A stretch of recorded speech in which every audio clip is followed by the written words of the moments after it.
അഖില കേരള തന്ത്രി സമാജം ഉത്തരമേഖലാ ഘടകം സംഘടിപ്പിക്കുന്ന വൈശാഖ മാസ സന്ദേശ പ്രചരണത്തിന്റെ ഭാഗമായിട്ട് ഈ കഴിഞ്ഞ മെയ് 9 ആരംഭിച്ച ദേവി ഭാഗവതം സംസ്കൃത മൂലഗ്രന്ഥത്തെ ആസ്പദമാക്കിയുള്ള പ്രഭാഷണത്തിന്റെ 15ാം ദിവസമായ ഇന്ന് ഈ വെബിനാറുകൾക്ക് നേതൃത്വം നൽകുന്നത് പൂജാപഠനം ബാച്ച് 7 പഠിതാക്കളാണ്.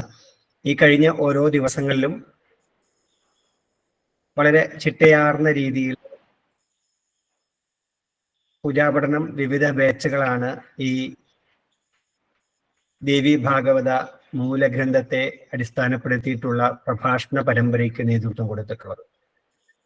ഈ അവസരത്തില് എല്ലാവരോടും ഈ സത്സംഗ വേദി മുന്നോട്ട് നയിക്കുന്ന പഠിതാക്കൾ, അന്തർജനസഭ വിചാരസത്രം അംഗങ്ങൾ, തന്ത്രിസമാജം ഉത്തരമേഖലയിലെ അംഗങ്ങൾ എല്ലാവരോടും ഉത്തരമേഖലയുടെ സന്തോഷം രേഖപ്പെടുത്തിക്കൊണ്ട് ഇന്നത്തെ ഈ വെബിനാർ സത്സംഗവേദി ആരംഭം കുറിക്കുന്നതിന് വേണ്ടിയിട്ട് പൂജാപഠനം 7ാം ബാച്ചിലെ പഠിതാക്കൾക്ക് ഈ പ്ലാറ്റ്ഫോം ഏൽപ്പിക്കുകയാണ്. ഇന്നത്തെ ഈ പ്ലാറ്റ്ഫോം നിയന്ത്രിക്കുന്നത് വിശാഖ് ശർമ്മനാണ്. ഒരിക്കൽ കൂടി എല്ലാവർക്കും നമസ്കാരം. ഇന്ന് പ്രാർത്ഥന ചൊല്ലുന്നത് ആരവ് രവിയാണ്. നമ്മുടെ ബാച്ച് 7 പഠിതാവ് സുരേന്ദ്രേട്ടന്റെ പേരക്കുട്ടി കൂടിയാണ് ആരവ്. പ്രാർത്ഥന ചൊല്ലാൻ ആരവിനെ ക്ഷണിക്കുന്നു. നമസ്കാരം. നാരായണം നമസ്കൃത്യ നരം ചൈവ നരോത്തമം ദേവീം സരസ്വതി വ്യാസം തതോ ജയമുദീരയേ.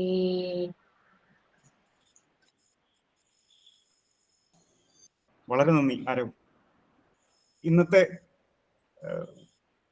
ഇന്നത്തെ പ്രോഗ്രാമിന് ഇന്നും നാളെയും പ്രോഗ്രാം ചെയ്യുന്നത് ഹരി നമ്പൂതിരിയാണ്. ഹരി നമ്പൂതിരിയെ സ്വാഗതം ചെയ്യാൻ വേണ്ടി നമ്മുടെ പഠിതാവ് ബാച്ച് 7 പഠിതാവ് കൂടിയായ രാജേഷ് നമ്പൂതിരിയെ ക്ഷണിക്കുന്നു. എല്ലാവർക്കും നമസ്കാരം. അഖില കേരള തന്ത്രി സമാജം ഉത്തരമേഖല വൈശാഖ മാസ ആചരണത്തോടനുബന്ധിച്ച് കഴിഞ്ഞ 14 ദിവസമായിട്ട് ശ്രീമദ് ദേവി ഭാഗവതം മൂലം ഗ്രന്ഥത്തെ അടിസ്ഥാനമാക്കി നടത്തുന്ന വെബിനാറിന്റെ 15ാം ദിവസമാണ് ഇന്ന്.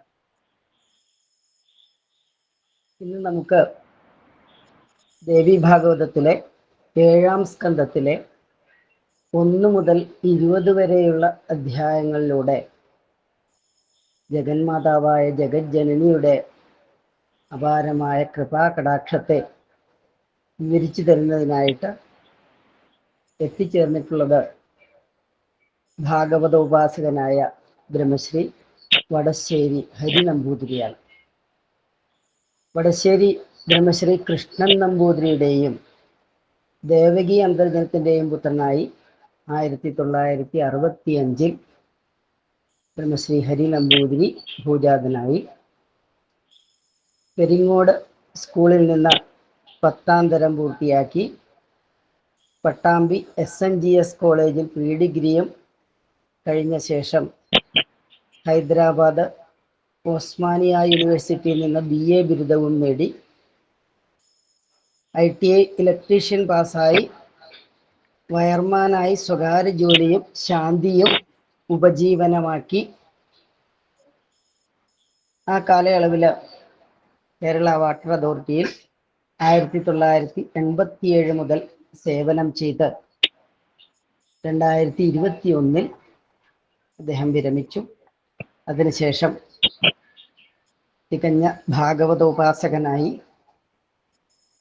രാമായണം, ദേവി ഭാഗവതം, ദേവി മാഹാത്മ്യം, നാരായണീയം, ഭഗവത്ഗീത, ശിവപുരാണം എന്നിവ പഠിക്കുവാനായിട്ട് തുടങ്ങി. തുടർന്ന് ചെറിയ ചെറിയ ഗ്രന്ഥങ്ങൾ ആ മഹാത്മാവ് രചിച്ച് പ്രസിദ്ധീകരിക്കുകയുണ്ടായി. ഭക്തിയ ഭാഗവതം ജ്ഞേയം എന്ന കീർത്തന പ്രാധാന്യമുള്ള ഒരു ഗ്രന്ഥം, പിന്നെ രാമായണം ബാലഭാഷിതം, ദേവീ മാഹാത്മ്യം കഥ ഉപാസന, ഭദ്രകാളി മാഹാത്മ്യം അതൊരു കഥയും ഗദ്യവുമായിട്ടുള്ള ഒരു ഗ്രന്ഥം, ശ്രീമദ് ഭാഗവത മഹാപുരാണം, സജ്ഞാന സംഗ്രഹം എന്നിങ്ങനെ അനേകം ഗ്രന്ഥങ്ങൾ അദ്ദേഹം രചിക്കുകയും പ്രസിദ്ധീകരിക്കുകയും ചെയ്തിട്ടുണ്ട്. അങ്ങനെയുള്ള ഒരു മഹാത്മാവിനെയാണ് നമുക്ക് ഇന്നും നാളെയുമായിട്ട് ശ്രീമദ് ദേവി ഭാഗവതത്തില് ജഗദംബയുടെ ആ മഹാകാരുണ്യത്തെ നമുക്ക് പകർന്നു തരാനായിട്ട് കിട്ടിയത്. അത് നമ്മുടെ മഹാഭാഗ്യമായിട്ട് തന്നെ ഞങ്ങൾ ഓരോരുത്തരും കരുതുന്നു. പ്രത്യേകിച്ച് അങ്ങനെയുള്ളൊരു മഹാത്മാവിനെ സ്വാഗതം ചെയ്യാനായിട്ട് ഇന്നൊരവസരം കിട്ടിയ 7ാം ബാച്ചിലെ പഠിതാവായ എനിക്ക് വളരെ സന്തോഷമുണ്ട്. എന്തായാലും ഏട്ടനെ പറ്റി ഞാൻ കേട്ടിട്ടുണ്ട്, പക്ഷെ നേരിട്ട് കണ്ടിട്ടില്ല ഇതുവരെ. ഇതാവും യോഗം. എന്തായാലും നമ്മുടെ ഈ ഇന്നത്തെ ഈ വെബിനാറിലേക്ക്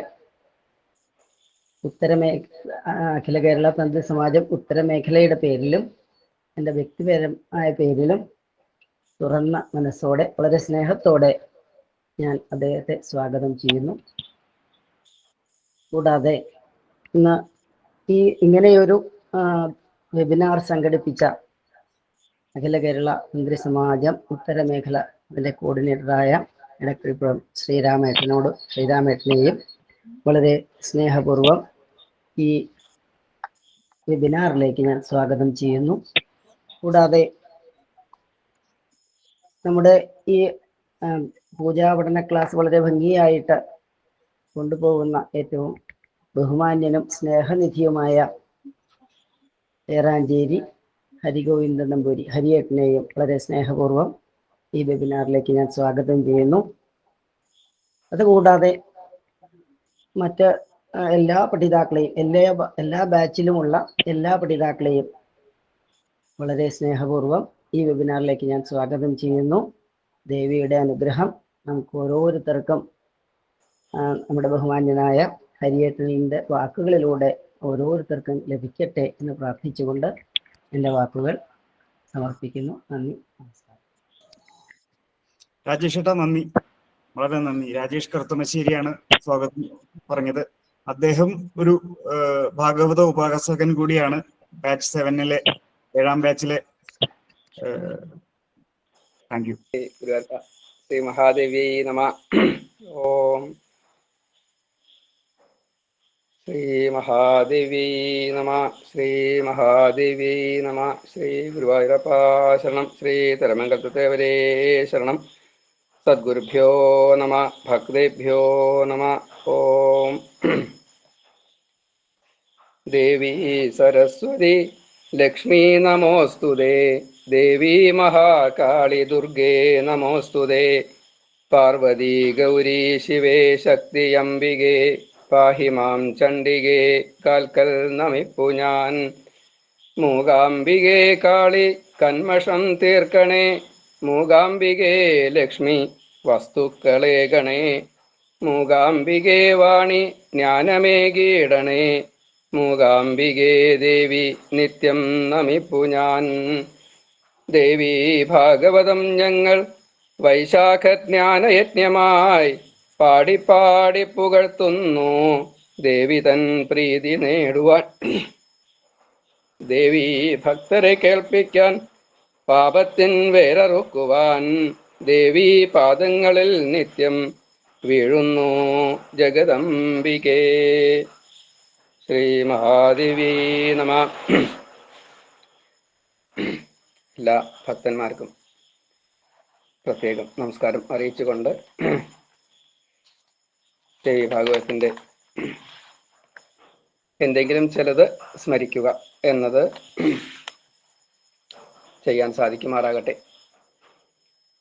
സദാസേവ്യ സദാസേവ്യ എന്നാണല്ലോ ഈശ്വര പ്രാർത്ഥന. അങ്ങനെയാണ് വേണ്ടത്. നിരന്തര സ്മരണം, അജസ്രം. അതേപോലെ ഇടതടവ് ഉണ്ടാവാൻ പാടില്ല. അങ്ങനെ അഹൈതുകി അവ്യവഹിത എന്ന രീതിയിൽ വേണ്ടതായിട്ടുള്ള ഈ പ്രഭാഷണം, സ്മരണം, അമ്മയെ എപ്പോഴും ആശ്രയിക്കല്. ഇപ്പോ നമ്മൾ 6 സ്കന്ധങ്ങളാണ് കഴിഞ്ഞിരിക്കുന്നത്. 6 സ്കന്ധങ്ങൾ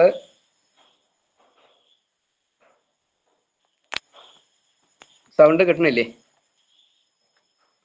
കിട്ടുന്നുണ്ട്. ക്ലിയർ ആണ്. ഓക്കെ.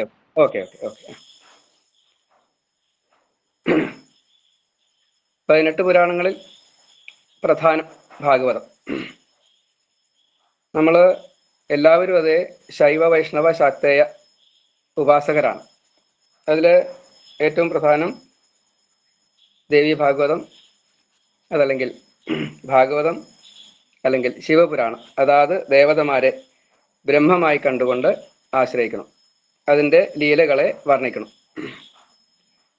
ഭക്തന്മാരെ എങ്ങനെയാണ് ഈ ദേവതാ സ്വരൂപം അനുഗ്രഹിച്ചത് എന്ന് കഥകളിലൂടെ നമുക്ക് പറഞ്ഞു തരുന്നു. ദേവി ഭാഗവതം 12 സ്കന്ധങ്ങളിലായിട്ട് 18,000 ഗ്രന്ഥങ്ങളിലൂടെ, ശ്ലോകങ്ങളിലൂടെ വിസ്തരിക്കുന്നു. 318 അധ്യായങ്ങളുണ്ട്. അതിൽ മഹാത്മ്യമായിട്ട് 5 അധ്യായം, അത് സ്കന്ധപുരാണത്തിലെ അധ്യായം. 6 സ്കന്ധങ്ങൾ കഴിയുമ്പോൾ നേർപകുതിയായി എന്നാണ് പറയുക. ഇവിടെ 8,981 ശ്ലോകം ഇതോട് കൂടിയിട്ട് കഴിഞ്ഞു. 153 അധ്യായവും കഴിഞ്ഞു. ഭഗവതി, ഭാഗവതം, ഭക്തി, ഭക്തൻ, ഈ ഒരു ഭാവത്തിൽ നമ്മൾ എല്ലാറ്റിനെയും കാണുകയാണെങ്കിൽ വളരെ എളുപ്പം ഭക്തിയെ നമുക്ക് കിട്ടും. ഭക്തി കിട്ടുക എന്നുള്ളത് സ്നേഹ, വിനയ, ശുശ്രൂഷ, ഈ ഭാവത്തിലൂടെ വേണം ഭക്തിയെ കിട്ടാനായിട്ട്. ഇതില് ഭാഗവതത്തിന്റെ ഋഷി, ഛന്ദസ് ഇതൊക്കെ വായിച്ചിട്ട് വേണം, അല്ലെങ്കിൽ ഇതൊക്കെ അറിഞ്ഞിട്ട് വേണം ഉപാസന എന്നാണ്. അറിഞ്ഞ് ഉപാസിച്ചാൽ ഫലം കൂടുതൽ, അറിയാണ്ട് ആകുമ്പോൾ ഫലം കിട്ടില്ല എന്നല്ല, എങ്കിലും ഉണ്ട്. അപ്പം അതിൻ്റെ ബീജമന്ത്രമായിട്ട് ഹ്രീംകാരമാണ് പറയാറ്. അതേപോലെ മൂലമന്ത്രമായിട്ട് ഓം ഐം ഹ്രീം ക്ലീം ചാമുണ്ടായേ വിച്ചേ നമ എന്ന നവാർണ മന്ത്രം 9 നിറങ്ങളിലൂടെ അങ്ങനെയാണ് പറയുക. ഓങ്കാരം പൂർവം, നമ എന്നുള്ളത് ഉത്തരം. അപ്പോൾ വിച്ചേ എന്നുള്ളതിൻ്റെ അർത്ഥം നമ എന്നാണെങ്കിലും നമോ നമ എന്ന് പറയാറുണ്ട്. ഈ മൂലമന്ത്രത്തിന്റെ വിശദീകരണം, അതേപോലെ സൂര്യഗായത്രിയുടെ വിശദീകരണം, ദേവി മഹാത്മ്യത്തിന്റെ വിശദീകരണം, ഇങ്ങനെയാണ് ഈ ദേവി മഹാത്മ്യം അല്ലെങ്കിൽ ദേവി ഭാഗവതം, ദേവി ലീലകള് ഈ 12 സ്കന്ധങ്ങളിലായിട്ട് 318 അധ്യായങ്ങളിൽ 18,000 ഗ്രന്ഥങ്ങളിൽ നമുക്ക് തരുന്നത്. ഋഷി ബ്രഹ്മാവിഷ്ണു മഹേശ്വരന്മാർ തന്നെയാണ്, 3 പേരാണ്. അതേപോലെ ഗായത്രി, ഉഷ്ണക്, അനുഷ്ഠപ്പ് 3 ഛന്ദസ്സുകളിലായിട്ട് ഇത് വിന്യസിച്ചിരിക്കണം. കാളി, ലക്ഷ്മി, സരസ്വതിയാണ് ഇതിൻ്റെ ദേവത. രക്തദന്തിക, ദുർഗ, ഭ്രാമരി ബീജമായിട്ട് പറയും. നന്ദ, ശാകംഭരി, ഭീമ ശക്തിയായിട്ട് പറയും. അഗ്നി, വായു, സൂര്യൻ ഇത് അതിൻ്റെ തത്വം. അതേപോലെ ഋക്ക, യജുസ്, സാമം 3 വേദങ്ങളാണ് ഇതിൽ ധ്യാനമായിട്ട് വരിക. അപ്പം അതിൻ്റെ വേദസാരമാണ് ഭാഗവതം. ഇതിൻ്റെ വിനിയോഗം കൊണ്ടുള്ള ഫലം സർവ അഭീഷ്ട സിദ്ധിയാണ്, ഇഹ പര കിട്ടും. ഇങ്ങനെ വളരെ പ്രധാനപ്പെട്ടതായിട്ടുള്ള ഈ ദേവി ഭാഗവതത്തെ ഇപ്പോൾ 6 സ്കന്ധങ്ങൾ കഴിഞ്ഞ് ഇനി 7ാമത്തെ സ്കന്ധം തുടങ്ങണം. 7ാമത്തെ സ്കന്ധത്തിൽ 40 അധ്യായങ്ങൾ 2245 ശ്ലോകത്തോടെ പറഞ്ഞിരിക്കണം. അതിൽ 1154 ശ്ലോകമാണ് 20 അധ്യായം കൊണ്ട് ഞാൻ സ്മരിക്കേണ്ടത്. അപ്പോൾ അതിൽ ഏകദേശം പറ്റാവുന്നത് സ്മരിക്കും. ഇതിൽ ഭാഗവതത്തിൻ്റെ ലക്ഷണം വംശം, വംശാനുചരിതം, മന്വന്തരം, സർഗം, പ്രതിസർഗം, ഇങ്ങനെ 5 ലക്ഷണങ്ങളോട് കൂടിയിട്ടാണ് ഈ ദേവി ഭാഗവതത്തെ വിന്യസിച്ചിരിക്കുന്നത്. ഭാഗവതത്താകുമ്പോഴേക്കും അത് 10 ലക്ഷണങ്ങൾ വരും. ഇവിടെ 7ാമത്തെ സ്കന്ധത്തിൽ വംശം ആണ് പറയുന്നത്, വംശം, വംശാനുചരിതം.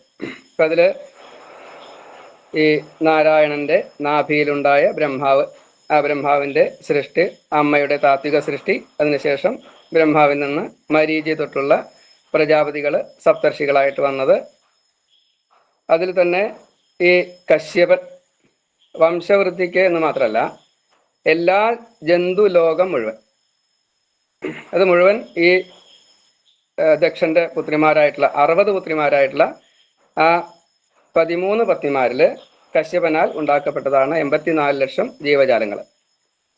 അതിനെക്കുറിച്ചൊരു സൂചന.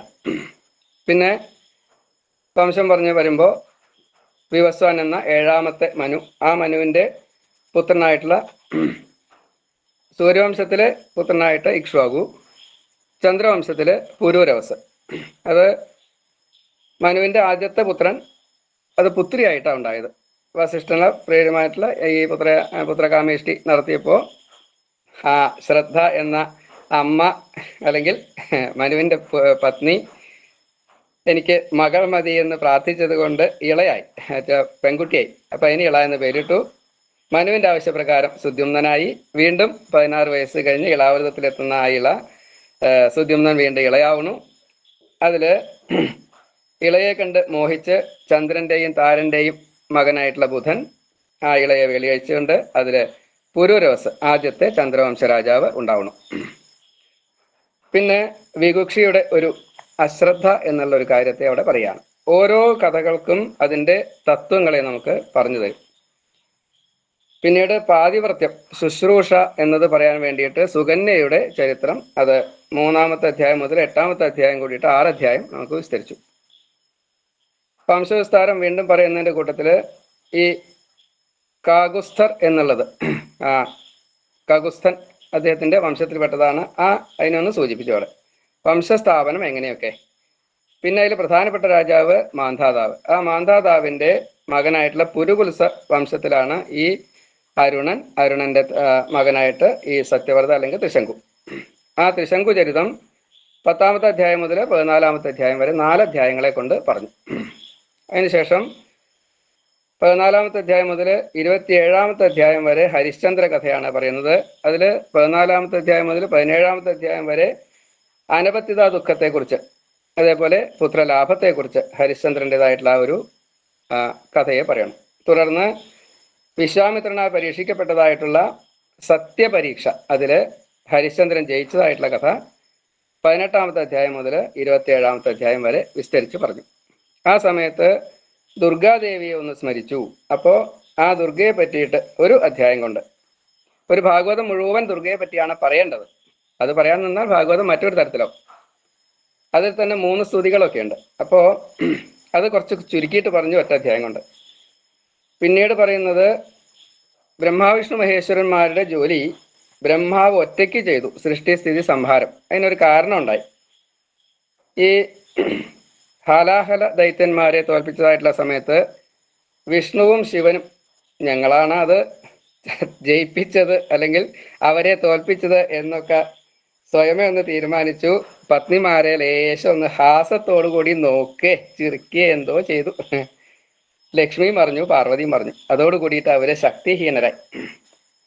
അപ്പോൾ ബ്രഹ്മാവ് തൻ്റെ പുത്രന്മാരായിട്ടുള്ള സനകാദി മഹർഷിമാരെ കൊണ്ട് തപസ് ചെയ്യിച്ച് 1,00,000 വർഷം തപസ് ചെയ്തിട്ടാണ് വീണ്ടും അമ്മ ഈ 2 പേർക്കും പത്നിമാരായിട്ട് വന്നത്. അതിൽ ആദ്യം സതിയായിട്ട് ശിവന് ചേർന്നു, അത് പൂർത്തിയായില്ല. പാർവതിയായിട്ട് വീണ്ടും വന്നു. അർദ്ധാംഗിനിയായിട്ട് ഈ ശിവന്റെ പത്നിയായിട്ട് അമ്മ വന്നു. പിന്നെ പാലാഴിയിൽ രമയായിട്ട് വിഷ്ണുവിൽ ചേരുകയും ചെയ്തു.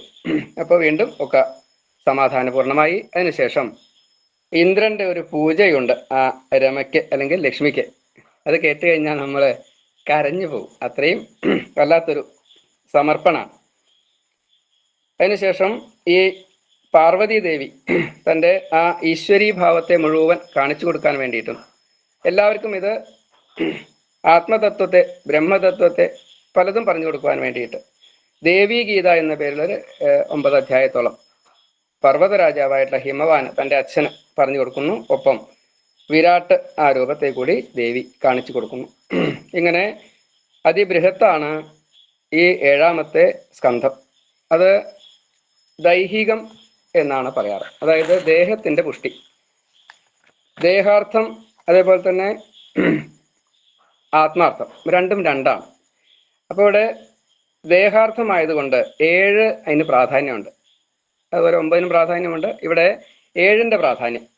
നമ്മുടെ ഈ സപ്തധാതുക്കളെ കൊണ്ടാണ് ഈ ശരീരം നിലനിൽക്കുന്നത്. അപ്പം അതിൻ്റെ ഒരു പോഷണം അത് പലതരത്തിൽ നമുക്ക് ഏഴിൻ്റെ കുറേ കാര്യങ്ങളുണ്ട്. ഒന്ന് വെറുതെ വായിക്കാം, അത്രയോ സമയം ഇല്ലാത്തതുകൊണ്ട് വേഗം വായിച്ചു പോവാം. സപ്തമാതാക്കളെ നമുക്കറിയാം. ബ്രാഹ്മി, മാഹേശ്വരി, ചൈവ, കൗമാരി, വൈഷ്ണവി തഥാ വാരാഹി ച തഥേന്ദ്രാണി ചാമുണ്ട സപ്തമാതരാ. ഇവിടെ ഈ എങ്ങനെയാണ് അങ്ങോട്ട് കടക്കേണ്ടത് ഒരു ഉപദേശമായിട്ട് അതിനൊരു മലയാളം ശ്ലോകമുണ്ട്, എല്ലാവരും കേട്ടതാവും. ഒന്നിനാൽ രണ്ടുറപ്പിച്ച് നാലാലേ മൂന്നടക്ക നീ, അഞ്ചു വെന്നിട്ട് ആററിഞ്ഞ് ഏഴു വിട്ട് സുഖിക്കുക. ബ്രഹ്മത്തിലേക്ക് എത്താൻ ഈ പ്രകൃതിയിലുള്ള ദ്വന്ദ്വത്തെ കടന്ന്, അതേപോലെ സത്വജ സമോ ഗുണങ്ങളെ കടന്ന് വേദത്തെ നല്ലോണം പഠിച്ചാലേ ഇത് കിടക്കാൻ സാധിക്കൂ.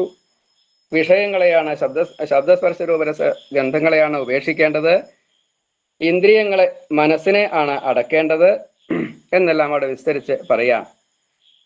അങ്ങനെ 7 ഗോപുരം കടന്നാലാണ് വൈകുണ്ഠത്തിലെത്തുക. അതല്ലെങ്കിൽ ഈ മണിദ്വീപായാലും വേണ്ടില്ല, കൈലാസായാലും വേണ്ടില്ല, അതൊക്കെ ഒരേ സ്ഥാനം തന്നെ. അതിലേക്ക് എത്തിക്കാൻ വേണ്ടിയിട്ട് സപ്തർഷിമാർ നമുക്ക് എന്നും അറിവുകളെ തന്നുകൊണ്ടേയിരിക്കുന്നു. അതിൽ സാമഗാനത്തിന് പ്രത്യേക ഭാവമുണ്ട്. അപ്പോൾ സ്വരങ്ങൾ 7ആണ്, പുരാണ ആചാര്യന്മാർ 7ആണ്. സപ്തശുദ്ധി മന്ത്രം നമ്മളൊക്കെ പൂജയ്ക്ക് ധാരാളം ഉപയോഗിക്കുന്നു, അഭിഷേകങ്ങളൊക്കെ ഉപയോഗിക്കുന്നു. പിന്നെ അംശാവതാരം 7ആണ്. 9ാമത്തെ സ്കന്ധത്തിൽ പറഞ്ഞിരിക്കുന്നു ഗംഗ, തുളസി, മനസ, ഷഷ്ടി, മംഗളചണ്ഡി, കാളി, ഭൂമി, ഇങ്ങനെ 7 അംശാവതാരം. ഇതൊക്കെ അതിൻ്റെതായ തലങ്ങളുണ്ട്. ആഴ്ച 7ആണ്, ഗ്രഹം പോലും 7ആണ്. അതായത് രവി, സോമൻ, അങ്കാരകൻ, ബുധൻ, പിന്നെ വ്യാഴം അല്ലെങ്കിൽ ഗുരു, ശുക്രൻ അല്ലെങ്കിൽ വെള്ളി, ശനീശ്വരൻ. പിന്നെ രാഹുകേതുക്കള് അത് സ്വതേ ഖേടപദവി അമ്മയാൽ കൊടുക്കപ്പെട്ടതാ. അത് ഒരു പ്രത്യേകമായിട്ടുള്ളൊരു അവസ്ഥയാണ്. അതും കൂടി കൂട്ടിച്ചേർത്ത് 9 ഗ്രഹം എന്നാണ് പറയാ. ഇങ്ങനെ ഈ ശരീരത്തിന്റെ ആധാരങ്ങൾ 6+1, അതായത് മൂലാധാരം തൊട്ട് സഹസ്രാരത്നം കൂടിയും കൂട്ടുമ്പോൾ 7ആയി.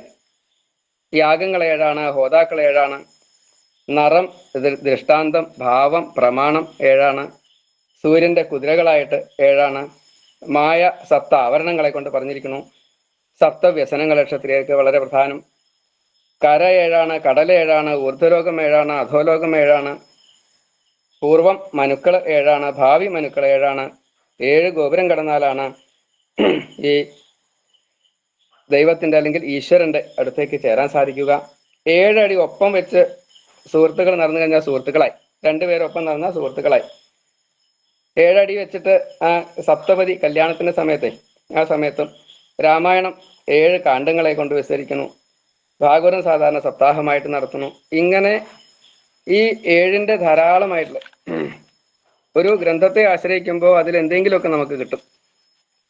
ഇവിടെ ഈ സന്താനം ഇല്ലാത്ത സമയത്ത് സന്താനങ്ങളെ കിട്ടാൻ വേണ്ടിയിട്ട് ഈ പുരാണങ്ങളെ ആശ്രയിക്കാറുണ്ട്. അതിൽ ഈ ഹരിശ്ചന്ദ്രന്റെ കഥയിൽ 2 മന്ത്രങ്ങൾ നമുക്ക് എന്ന് കിട്ടും. വരുണനെ പ്രാർത്ഥിക്കുന്നതാണ്, അത് ആ സമയത്ത് പറയാം. ഇങ്ങനെ എത്രയാണോ നാം അറിഞ്ഞ് ആശ്രയിക്കുന്നത് അത്രത്തോളം നമുക്ക് അതിൻ്റെ പൂർണ്ണമായിട്ടുള്ള ഗുണങ്ങളെ കിട്ടും. ഇത് അറിഞ്ഞ് നമുക്ക് എന്താണോ പറ്റുക അത് ശ്രവിക്കാം, കേൾക്കാം. ഒരു ശ്ലോകം കൂടിയും ചൊല്ലിയിട്ട് മഹാത്മ്യത്തിലുള്ള ശ്ലോകമാണ്. ശ്രീനാരായണായ ധർമ്മതനയൻ സദ്ധർമ്മമോതുന്നതായി ദേവീ ഗീത ഹിമാചലത്തോട് ജഗന്മാതാവു താൻ ചൊൽവതായി ഗായത്രി വിധിയുള്ളതായി അധ മണിദ്വീപത്തെ വർണ്ണിപ്പതാം ശ്രീമൽ ഭാഗവതാഭിധം വിമലം ഈ ഗ്രന്ഥം ദ്വിജന്തന്ധനം. 7 സ്കന്ധം വരെ ഒരു ആഖ്യാന ശൈലിയാണ്. 8ാമത്തെ സ്കന്ധം മുതൽ നാരായണൻ നാരദനോട് പറയുന്ന രീതിയിലാണ്. ഒരു ലേശം വ്യത്യാസം അവിടുന്ന് അങ്ങോട്ട് കാണാൻ സാധിക്കും. പിന്നെ ഗായത്രിയുടെ വിസ്താരവും ഗായത്രി സഹസ്രനാമം നമുക്ക് ആൽഫബറ്റിക് ഓർഡറിലായിട്ട് ആ രീതിയിൽ നമുക്ക് കാണാൻ സാധിക്കണം. വളരെ പ്രസിദ്ധമായിട്ടുള്ള സർവമംഗളമംഗല്യേ ശിവേ സർവാർത്ഥ സാധികേ ശരണ്യേ ത്രംബകേ ഗൗരി നാരായണി നമോസ്തുതേ. മനു പോലും പ്രാർത്ഥിക്കുന്നതായിട്ടുള്ള ഈ മന്ത്രം ദേവി ഭാഗവതത്തിന്റെ ഏറ്റവും ഉത്തമമായിട്ടുള്ള ശ്ലോകം. അതേപോലെ ഭാഗവതത്തിലാണ് വെച്ചാൽ കൃഷ്ണായ വാസുദേവായ ഹരയേ പരമാത്മനെ പ്രണതക്ലേശനാശായ ഗോവിന്ദായ നമോ നമ. 40 മിനിറ്റോളം എടുത്തിട്ട് ഞാൻ യൂട്യൂബിൽ ഈ ശ്ലോകത്തിന്റെ ഒരു പ്രഭാഷണം കൊടുത്തിട്ടുണ്ട്. ശിവം ശിവകരം ശാന്തം ശിവാത്മാനം ശിവോത്തമം ശിവമാർഗപ്രണേത പ്രണതോസ്മി സദാശിവം. ശിവമാർഗം പറഞ്ഞു തരാൻ ഭഗവാൻ അല്ലാണ്ട് വേറെ ആരാ ഉള്ളത്? ഇങ്ങനെ പൂജയ്ക്ക് അർഹത കിട്ടുവാൻ വേണ്ടി ആദിത്യമംബികാം വിഷ്ണു ഗണനാഥം മഹേശ്വരം ഒപ്പം വന്യം ച ഒരു ഹോമെങ്കിലും വേണമെന്ന ഗണോദ്യമോ എന്തെങ്കിലും ഒന്ന്. അത്ര പ്രാധാന്യത്തോടു കൂടിയിട്ടാണ് പുരാണങ്ങൾ നമ്മെ പഠിപ്പിക്കുന്നത്. അപ്പൊ ആ ഒരു പാഠത്തിലേക്ക് നമുക്ക് ക്രമേണയായിട്ട് കയറാം. ഇവിടെ 7ാമത്തെ സ്കന്ധത്തില് ഈ സൂതൻ ശൗനകനോട് ചോദിക്കുന്നു, അതിന്റെ ഉത്തരം പറയണു. ജനമേജയൻ വ്യാസനോട് ചോദിക്കുന്നു, വ്യാസന് ഉത്തരം പറയണു. ഇങ്ങനെയുള്ള രീതിയിലാണ് നമുക്ക് ഈ ഭാഗവതത്തെ കിട്ടുന്നത്. ഇവിടെ സൂര്യന്റെ വംശവും സോമന്റെ വംശവും പറഞ്ഞു തരണേ എന്ന് പ്രാർത്ഥിക്കണം.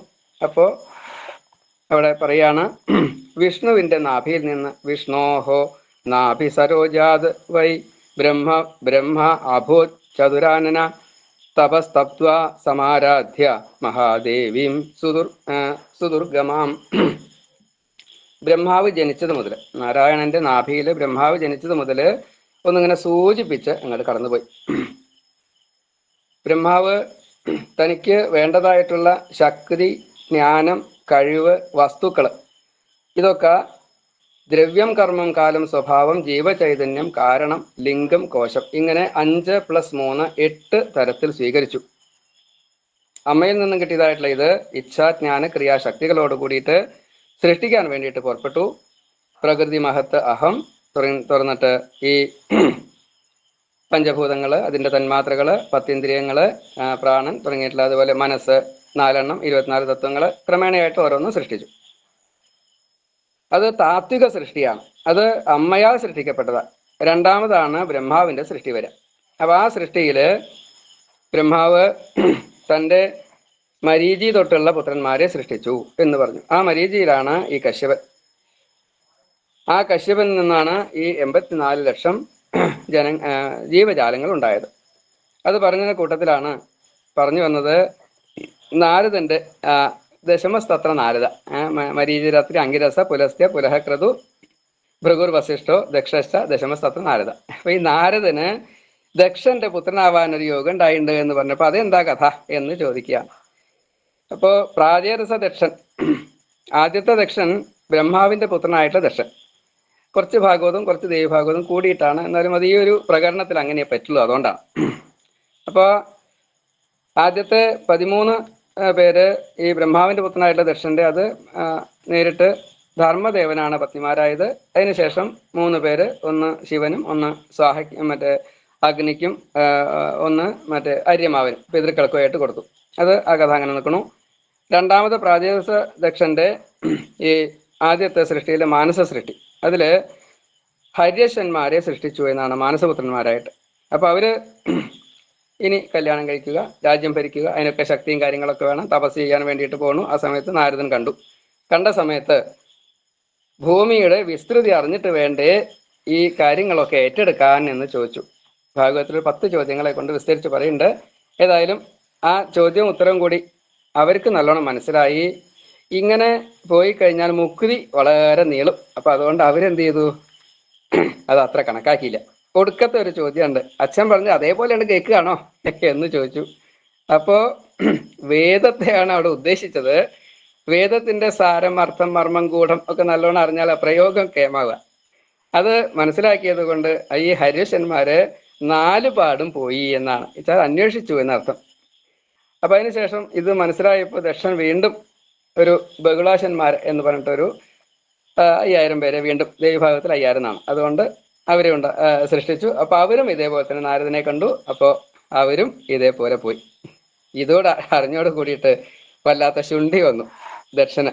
അപ്പോൾ ആ നാരദനെ ശപിച്ചു, നീ എൻ്റെ പത്നിയിൽ പുത്രനായിട്ട് വാ എന്ന് പറഞ്ഞ് ശപിച്ചു. ദേവഭാഗ പ്രകാരം അങ്ങനെയാണ്. എങ്ങനെയായാലും ദക്ഷൻ തീരുമാനിച്ചു, ഈ നാരദൻ പരിവ്രാജകനാണ്, അപ്പൊ അതുകൊണ്ട് ആണുങ്ങളെ വേണ്ട, സ്ത്രീകളെ മതി എന്ന് വിചാരിച്ച് ബ്രഹ്മാവിന്റെ ആ ഉപദേശപ്രകാരം തന്നെ 60 കന്യകമാരെ സൃഷ്ടിച്ചു എന്നാണ്. ഈ 60 കന്യകമാരെ 13 പേരെ കശ്യപന് കൊടുത്തു, 10 പേരെ ധർമ്മദേവന് കൊടുത്തു, 27 പേരെ സോമൻ ചന്ദ്രന് കൊടുത്തു, പിന്നെ ഒരു 4 പേരെ അരിഷ്ടനേമിക്ക് കൊടുത്തു, 2 പേരെ ഭൃഗുവിനും അങ്കിരസിനും കൃതാശുനുമായിട്ട്, അങ്ങനെ 60 പുത്രിമാരെ എല്ലാവർക്കുമായിട്ട് കൊടുത്തു. അതില് ഈ ദേവന്മാരും അസുരന്മാരും സ്ഥിരമായിട്ട് വൈരികളാണ് എന്നും ആ അധ്യായത്തിൽ പറഞ്ഞു. വീണ്ടും ഈ വംശപരമ്പര എങ്ങനെയാണ് എനിക്ക് കിട്ടിയത് എന്ന് വ്യാസൻ പറയാണ്.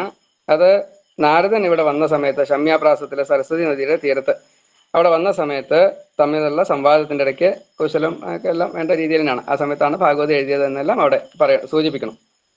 അങ്ങനെ നാരദൻ പറഞ്ഞു കൊടുത്തതായിട്ടുള്ള ഈ മനു വംശം, അതിന്റെ വിസ്താരം. അപ്പൊ അവിടെ മറ്റേ വൈവസ്വത മനു മറ്റേ പുത്രനില്ലാണ്ട് വിഷമിക്കുന്നതും വസിഷ്ഠ മഹർഷിയുടെ അനുഗ്രഹം കൊണ്ട് അത് കിട്ടിയതും, പിന്നെ ആണായതും പെണ്ണായതും 2 വംശം വേർതിരിഞ്ഞതും ഒക്കെ പറഞ്ഞതിന് ശേഷം ഈ ഇക്ഷ്വാകുവിന്റെ പിന്നീടുള്ള ആ പുത്രന്മാര് ഉണ്ടായതിന്റെ കാര്യമാണ് വീണ്ടും പറയുന്നത്. അവിടെ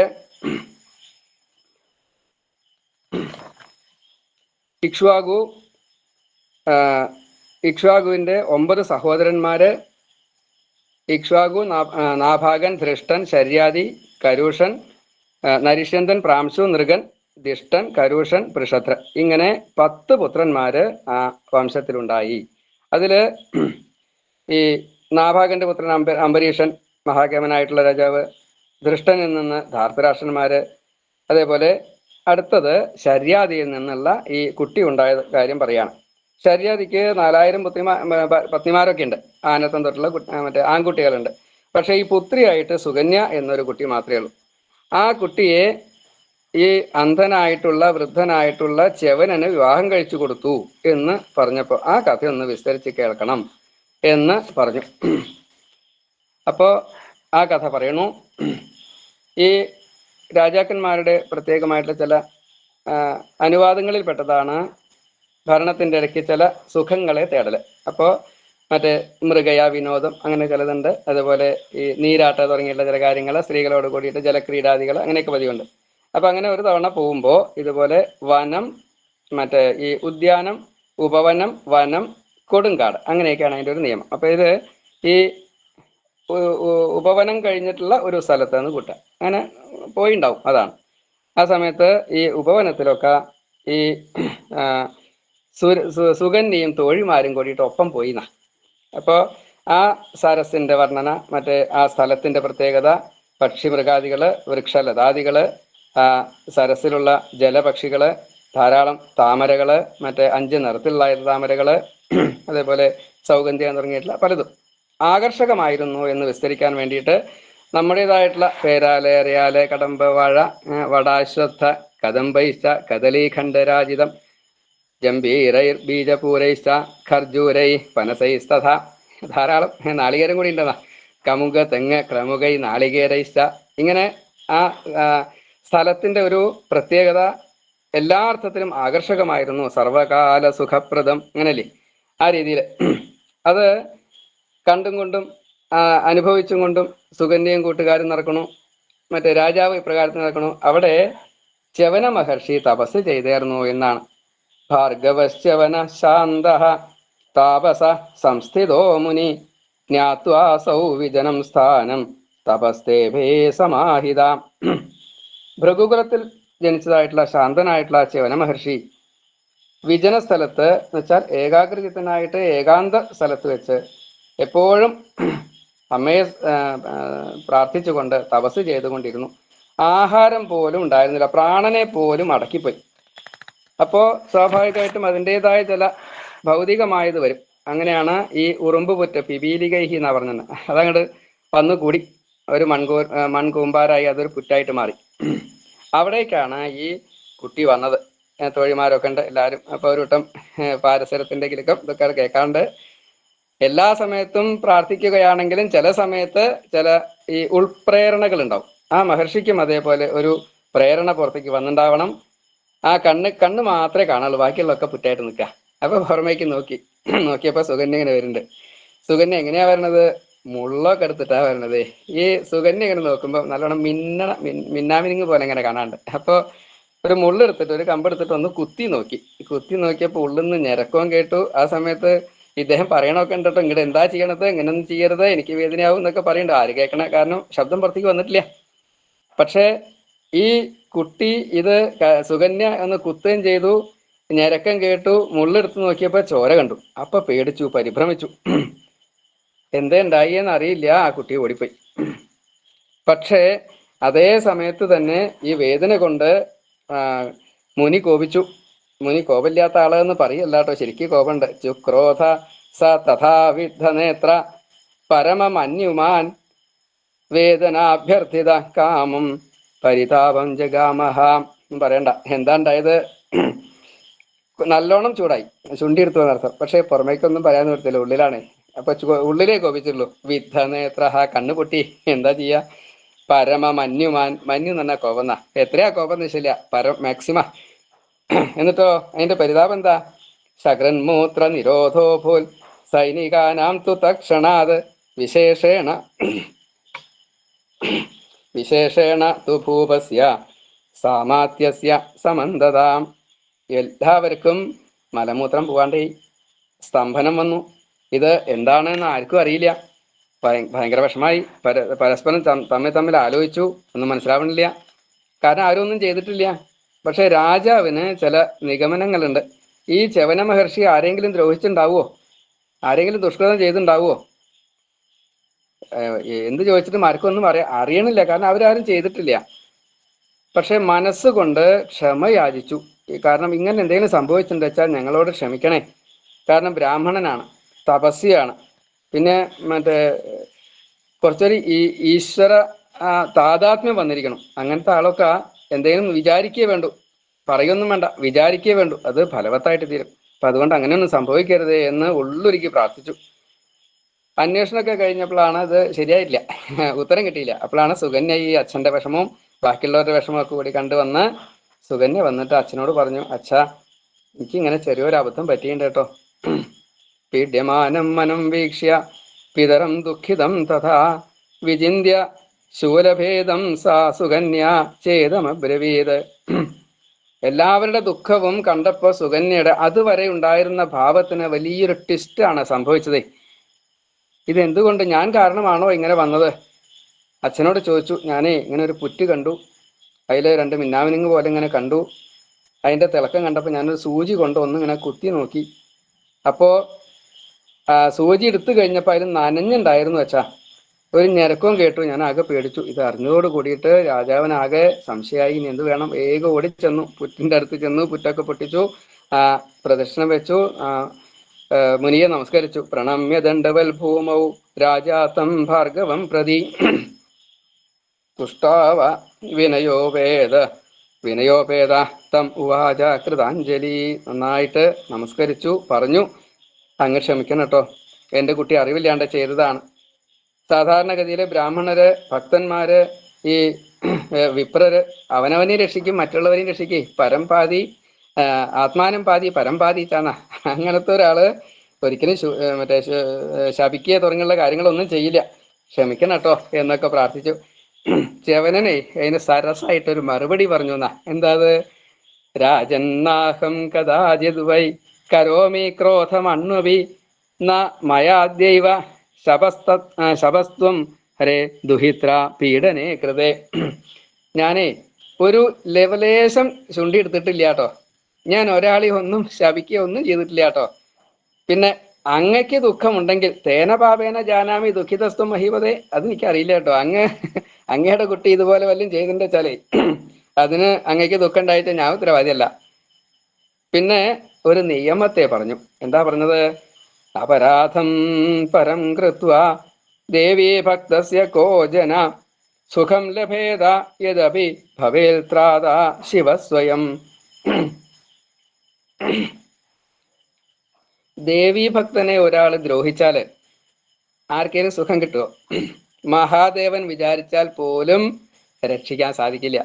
ശിവകോപം ഒരു പക്ഷേ ഈ മഹർഷിമാർ വിചാരിച്ചാൽ ഇല്ലാണ്ടേക്കാൻ പറ്റും. പക്ഷേ ഈ ശക്തിഭക്തനെ ഒരാൾ ദ്രോഹിച്ചു കഴിഞ്ഞാലേ അത് രക്ഷിക്കാൻ മഹാദേവന് പോലും പറ്റില്ല. അത് അറിയില്ല അങ്ങക്ക്. ഇതൊക്കെ കേട്ടപ്പോളേ രാജാവ് പറഞ്ഞേ, ഇതൊന്നും പറ്റില്ല, അങ്ങ് കോപിക്കരുത്, എന്നെ ശപിക്കരുത്, എന്നെ രക്ഷിക്കണം, ഞങ്ങളെയൊക്കെ രക്ഷിക്കണം. ഞാൻ അനവധി ദാസന്മാരെ പരിചരിക്ക് തരാം എന്ന് പറഞ്ഞു. അതായത് ശിവനും പറഞ്ഞു എനിക്ക് പരിചരിക്കാൻ ഒരാളെ വേണമെന്ന്. അപ്പോ അനവധി ആൾക്കാരെ തരാമെന്ന് പറഞ്ഞു. അപ്പൊ അദ്ദേഹം പറഞ്ഞു പറ്റില്ല. എന്താ കാരണം? ഞാൻ ഇവിടെ തപസ്യായിട്ടാ. എന്റെ തപസ്സിന് ഏകാന്തത വേണം, ഏകാഗ്രത വേണം. അതിന് ഈ അനവധി ആൾക്കാരുടെ സാന്നിധ്യം പറ്റില്ല.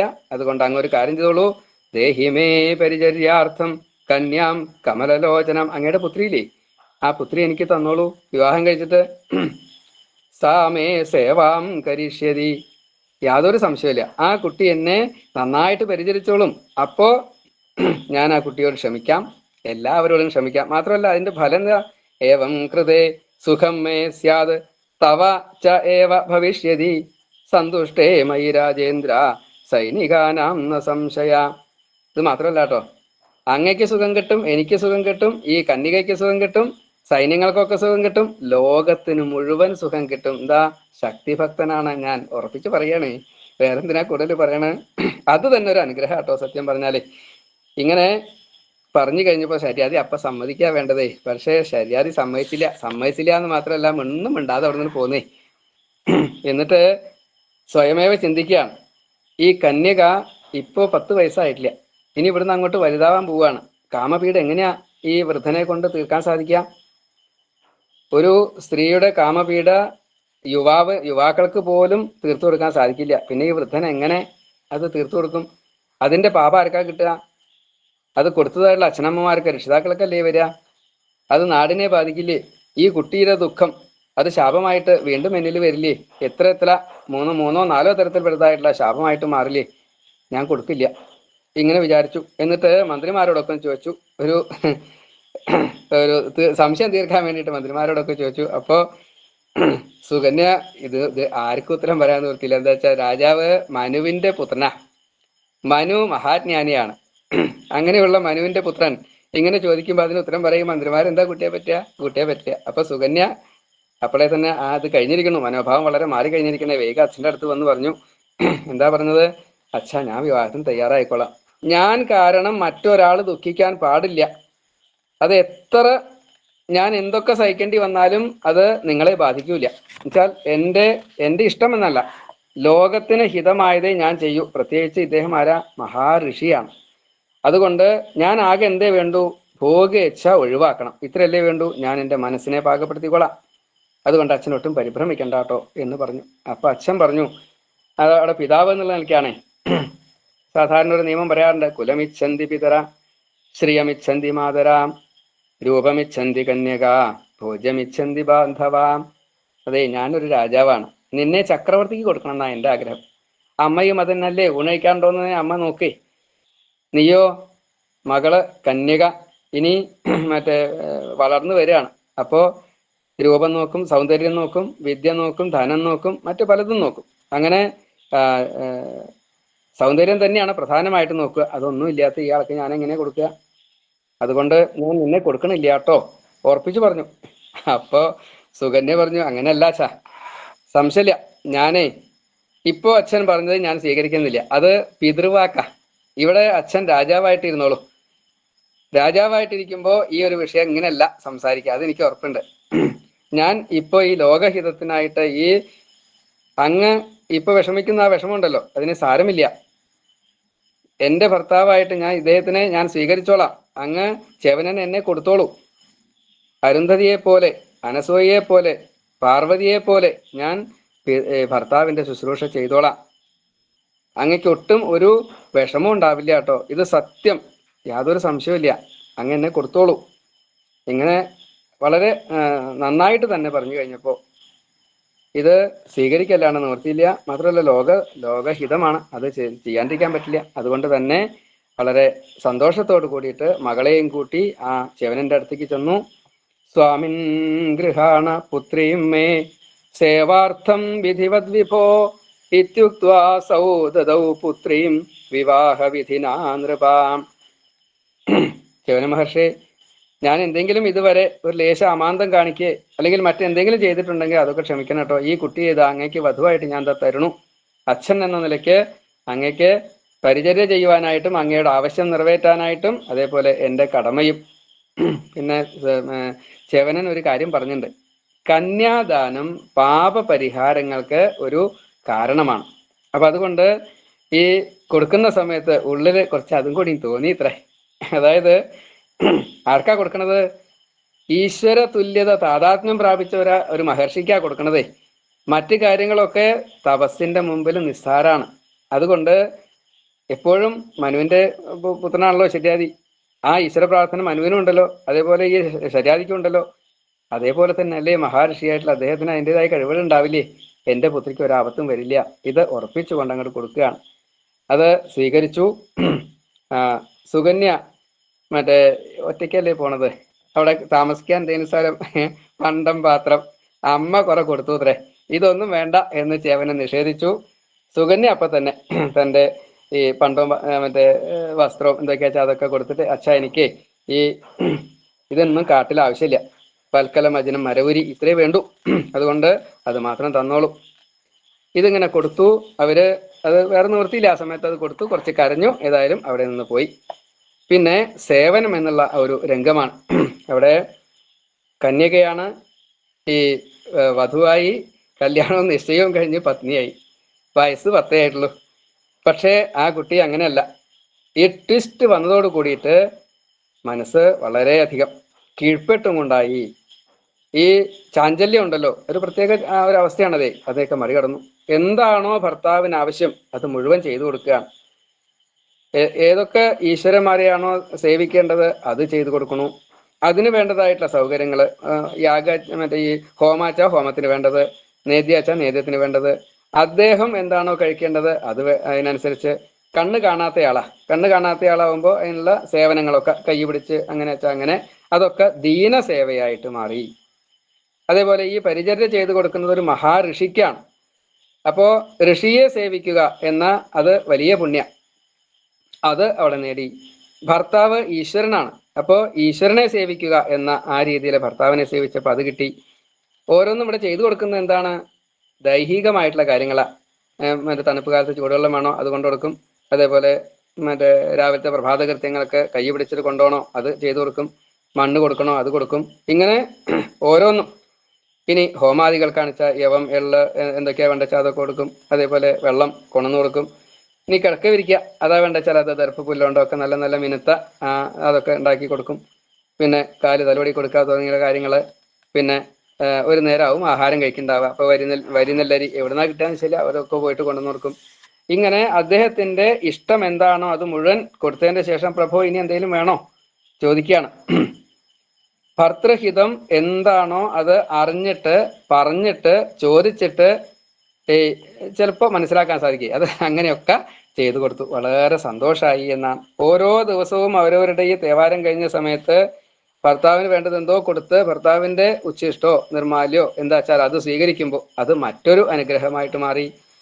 അതേപോലെ ഭർത്താവിന്റെ കാലൊക്കെ തലോടി കൊടുത്ത് ഉറങ്ങിയതിന്റെ ശേഷം ആ കാൽക്കൽ കിടന്ന് ഉറങ്ങണു. ഇങ്ങനെ ഒരു ശുശ്രൂഷാഭാവത്തോട് കൂടിയിട്ട് സമയം അറിയണ്ടാവില്ല. അപ്പോൾ ച്യവന മഹർഷിക്ക് സമയം അറിയാനിട്ടല്ല കേട്ടോ, അത്രയും ശ്രദ്ധയോട് കൂടിയിട്ടാണ് എന്ന് സാരം. 3-ാമത്തെ യാമത്തിൽ എഴുന്നേൽപ്പിക്കണു ഹോമസമയത്ത്. അതേപോലെ ഉച്ചയ്ക്കുള്ള ഉപസ്ഥാനാദി കാര്യങ്ങൾ, സന്ധ്യാസമയത്തുള്ള ചെയ്യേണ്ട കാര്യങ്ങൾ എല്ലാം ഓർമ്മിപ്പിച്ച് ചെയ്യണു. ഒപ്പം താനും ചെയ്യണു. അതേപോലെ ചൂടാണെച്ചാൽ വീശരി കൊണ്ട് വീശി കൊടുക്കണു, തണുപ്പാണെച്ചാൽ തീയിട്ട് കൊടുക്കണു, അങ്ങനെ ചൂടാക്കിയിട്ട്. ഇങ്ങനെ ഓരോ സമയത്തും ഓരോന്ന് ചെയ്തു കൊടുക്കുന്നത് ഒരു വലിയ ഈശ്വര സേവയായിട്ട് അദ്ദേഹവും സുഖമായിട്ട്, രണ്ടുപേരും സുഖമായിട്ട്. എങ്ങനെയാ സുഖം? ഋഷിത്വം കൊണ്ട് ഒരാള്, സേവനം കൊണ്ട് മറ്റേയാള്. എന്നാൽ ഇവിടെ മറ്റെന്തെങ്കിലും സുഖമുണ്ടോ? വിവാഹം കഴിച്ചുള്ള സമയമാണ്, അവിടെ വധൂവരന്മാരാണ്. അപ്പൊ അവർക്ക് അതിൻ്റെതായിട്ടുള്ള ഇതൊക്കെയാണ് വേണ്ടത്. യാതൊരു വ്യത്യാസവും ഇല്ല. എങ്ങനെയാണോ മുന്നേ ചെയ്തേർന്നത് അതിനേക്കാൾ കുറച്ചും കൂടി കേമായിട്ട്. അപ്പൊ എന്തായി? ഈ ഭഗവതിയുടെ അനുഗ്രഹം രണ്ടുപേർക്കും ഒരേപോലെ ലഭിക്കുകയാണ്. അങ്ങനെയുള്ള സമയത്താണ് അശ്വിനി കുമാരന്മാര് അവിടെ വരണത്. നാസത്യൻ, ദസ്രൻ രണ്ടുപേരാണ് സൂര്യന്റെ പുത്രന്മാരാണ്. അവർക്ക് ചില ആവശ്യങ്ങളുണ്ട്. ഒരു ദിവസം ഈ സുകന്യ കുളിച്ചു വരുന്ന സമയത്ത് കണ്ടു. എവിടുന്നാ വരണേ, അല്ല മറ്റേ ഈ എന്താ ഒറ്റയ്ക്ക്, സുകന്യോട് ചോദിക്കുകയാണ്, എന്താ ഒറ്റയ്ക്ക് ഇങ്ങനെ, മറ്റേ സുന്ദരിയാണല്ലോ, ആരുടെ മകളാണ്, ഭർത്താവ് ആരാണ് ഒക്കെ ചോദിച്ചു. ലക്ഷ്മിയെ പോലെയുണ്ടല്ലോ, എന്താ ഈ പാദരക്ഷയും കൂടി ഇല്ലാതെ കണ്ട് ഈ കാട്ടിൽ ഇങ്ങനെ നടക്കണേ, വിമാനത്തിൽ സഞ്ചരിക്കേണ്ട നീ മറ്റേ ഒരു മൂടുപടം കൂടി ഇല്ല, ഇങ്ങനെ ഇത്ര കഷ്ടമായിട്ട് സഞ്ചരിക്കാൻ എന്താ കാരണം? ഒരു ദാസി ഇല്ല, ഒറ്റയ്ക്കാണ്, അതും അസമയത്ത്. അത് ശരിയല്ലല്ലോ, അസമയം എന്നല്ല എങ്കിലും അവരെ സംബന്ധിച്ച് പറയാണ്, അത്രേ ഉള്ളൂ. അപ്പൊ ഇങ്ങനെ ഭർത്താവ് ആരാ? അച്ഛൻ എന്തായാലും അച്ഛൻ ഭാഗ്യവാനാണ്, അമ്മ ഭാഗ്യവതിയാണ്, സംശയമില്ല. പക്ഷെ ഭർത്താവ് നിന്റെ ഈ സൗന്ദര്യം കണ്ടിട്ട് ഞങ്ങൾക്ക് തോന്നുക അപ്സര സ്ത്രീകളെക്കാൾ സൗന്ദര്യം, ദേവതയേക്കാൾ കൂടുതൽ സൗന്ദര്യം ഉണ്ട്, ലക്ഷ്മിയേക്കാൾ കൂടുതൽ സൗന്ദര്യം. അപ്പോൾ ഭർത്താവ് അതിലേറെ ഭാഗ്യവാനാണ്. ആരാ നിന്റെ ഭർത്താവ്? ഏതായാലും ഒരു കാര്യം ഉറപ്പാണ്, നിനക്ക് കുറച്ച് പാതിവൃത്യമുണ്ട്. അതുകൊണ്ട് പ്രചലം ശരണസ്തേദ്യ സംഭാവയതി ഭൂതലം. അതായത് ഇങ്ങനെ ഉള്ള പതിവ്രതയുടെ കാല് ഭൂമിയിൽ പതിച്ചാൽ ആ ഭൂമി പിന്നെ യാഗം വേണ്ട, ഈ കൃഷ്ണമൃഗമൊക്കെ ഉണ്ടായി യാഗം വേണ്ട, അങ്ങനെയാണ് എന്ന കൂട്ടത്തില് നല്ലോണം പുകഴ്ത്തി. അതേപോലെ കാര്യത്തെ അങ്ങോട്ടും ഇങ്ങോട്ടും പറഞ്ഞു. പിന്നെ പറഞ്ഞു, ഞങ്ങൾക്ക് സുകന്യയുടെ ഭർത്താവിനെ കാണണം, ച്യവന മഹർഷിയെ കാണണം എന്ന് പറഞ്ഞു. പിതാകസ്തേ പതി ക്വാസൗ ദ്രഷ്ടുമിച്ഛാസ്തി സാദരം. ഞങ്ങളെ അങ്ങോട്ട് കൊണ്ടുപോവോ ചോദിക്കുകയാണ്. അതാണ് പാതിവ്രത്യത്തിന്റെ മഹിമ. അതാണ് ദേവന്മാര് വിളിച്ചിട്ടൊന്നും വേണ്ട വരാനേ, ഇങ്ങോട്ട് വന്ന് ചെയ്തു തരാൻ കൊടുക്കുകയാണ്.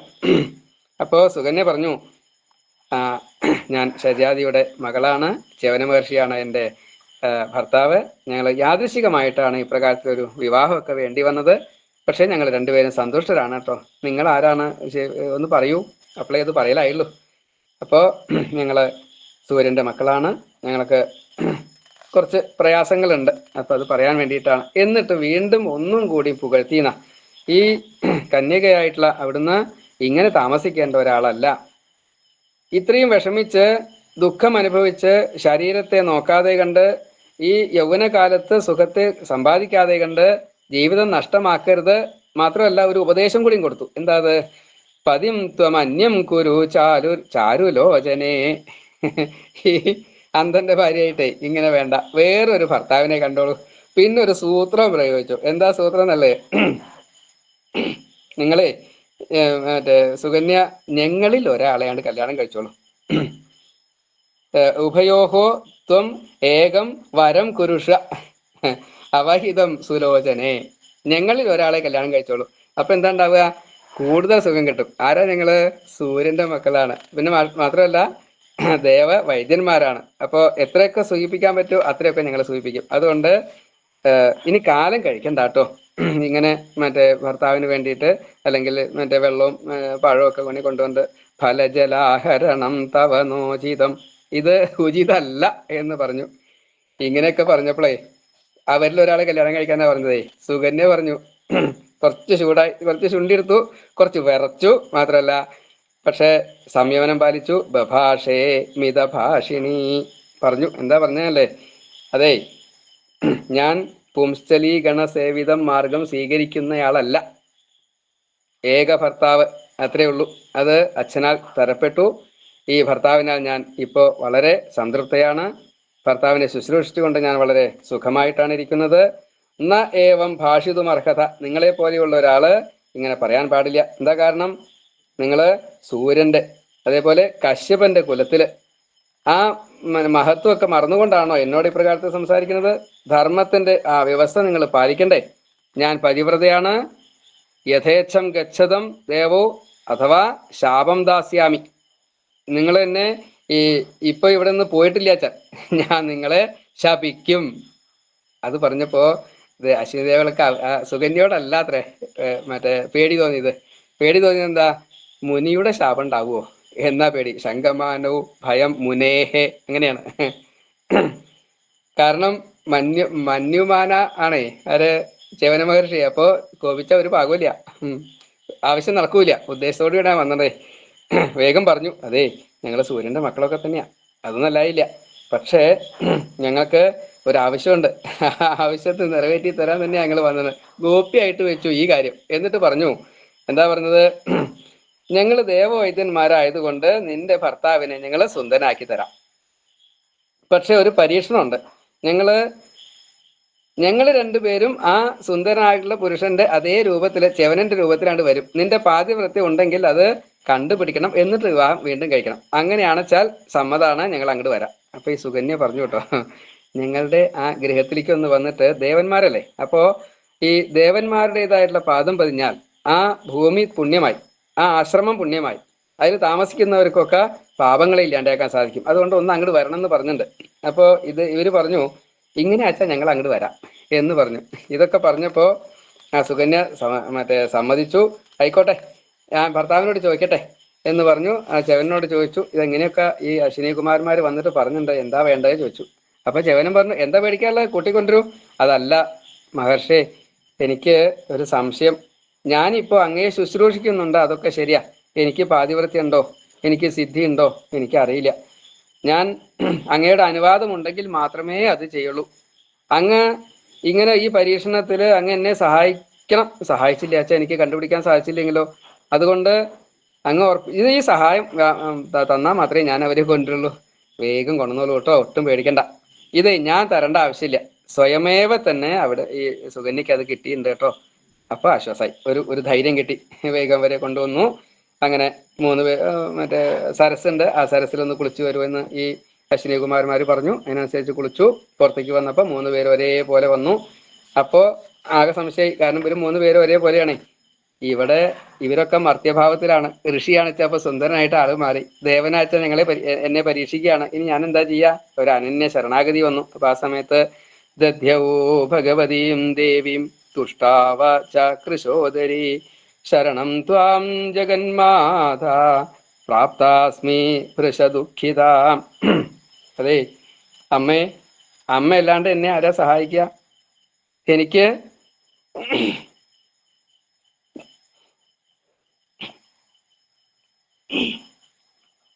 അനന്യ ശരണാഗതി. അമ്മ വിഷ്ണുപ്രിയല്ലേ, ശിവന്റെ അർത്ഥാംഗിനിയല്ലേ, ബ്രഹ്മാവിന്റെ മുഖത്ത് ഇരിക്കുന്ന വാണിദേവിയല്ലേ, എന്നെ അനുഗ്രഹിക്കണേ. എൻ്റെ സതീത്വം അത് അങ്ങ് കാക്കണേ. പതിം ദർശയമേ മാതർ. പാതിവൃത്യത്തിന്റെ മഹത്വം അതമ്മ എന്നെ അനുഗ്രഹിച്ചു തന്നെ എനിക്ക് എൻ്റെ ഭർത്താവിനെ കാണിച്ചു തരണേ. സർവജ്ഞേ വിധിത്വാമേ സതീവ്രതം. യോജിച്ചു, കൊടുത്തു. അമ്മയ്ക്ക് ഒരു സംശയമില്ല, കാരണം തൻ്റെ പുത്രിയാണേ, അനുഗ്രഹിക്കാതിരിക്കാൻ പറ്റുമോ? നല്ലോണം അപ്പ ഹൃദയത്തിൽ അങ്ങോട്ട് തോന്നിച്ചു. ദേവന്മാർക്ക് ലക്ഷണങ്ങളുണ്ടല്ലോ, അവര് ഭൂമിയിൽ തൊടില്ല കാലേ. അതേപോലെ തന്നെ കണ്ണിമ വെട്ടില്ല, 2 പേരും കണ്ണിമ വെട്ടിയില്ല. ആ ചെവനങ്ങനെ സന്തോഷം കൊണ്ട് മാല ചാർത്തി. 4 പേർക്കും ഒരുപോലെ സന്തോഷമായി എന്നാ. അപ്പോ ചെവനൻ വളരെ സന്തോഷത്തോട് കൂടിയിട്ട് ഈ ദേവവൈദ്യന്മാരോട് ചോദിച്ചു, അശ്വിനികുമാരന്മാരെ, നിങ്ങൾക്ക് എന്താ വേണ്ടത്?